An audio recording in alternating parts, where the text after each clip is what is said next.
3360 peeps, week 4. It's certainly been quick and it's going by quickly. This week, we're going to focus on 3 things. We've been through Ray. We're beginning to look at Boehmer, and we've talked about Anderson. And I think you've got the sense that if you run a writing workshop where students write regularly, where they continually share their writing with other people, so audience is real, and they continue and continuously receive constructive feedback, they will learn. It's almost like magic, I promise.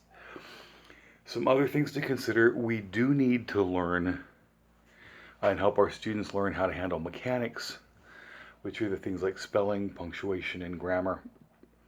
And what Anderson teaches us is the way to handle mechanics and grammar is to teach what they communicate. Don't say, oh, put a comma there.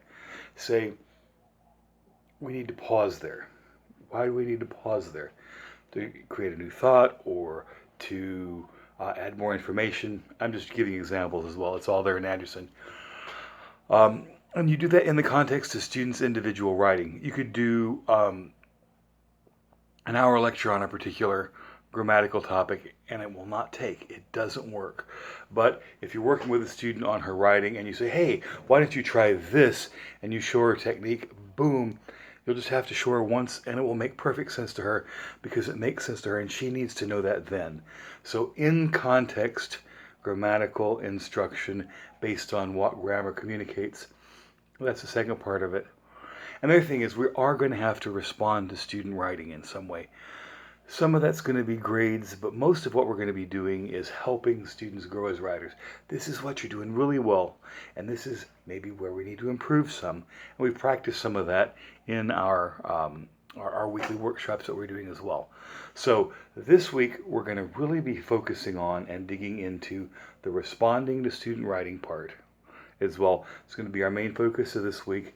It's going to be the focus of the Boehmer. I'm having you read real student writing. The samples I've given are actual papers from actual students as well. And then we're going to be practicing some response as well. 2 other things that we're doing. We're going to start working in earnest on our final research essays. And yes, you've got to write a research paper. I'm not going to lie. But if you have been doing your research reports, you'll find that you've done most of the work already, unless you want to change your topics. If you don't like the topics, that's fine.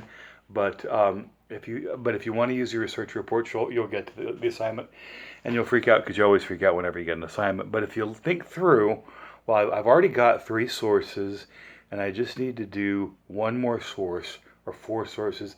I need to fit in with the textbooks, and I can put it together pretty quickly and pretty clearly as well. So this week we are going to focus primarily on responding to student writing.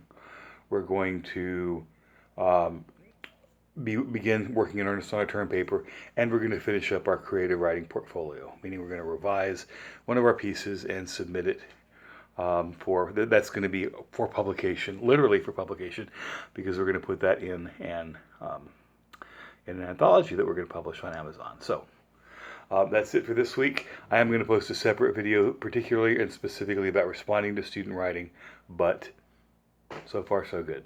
Thanks. I look forward to working with you this week. Thanks. Bye-bye.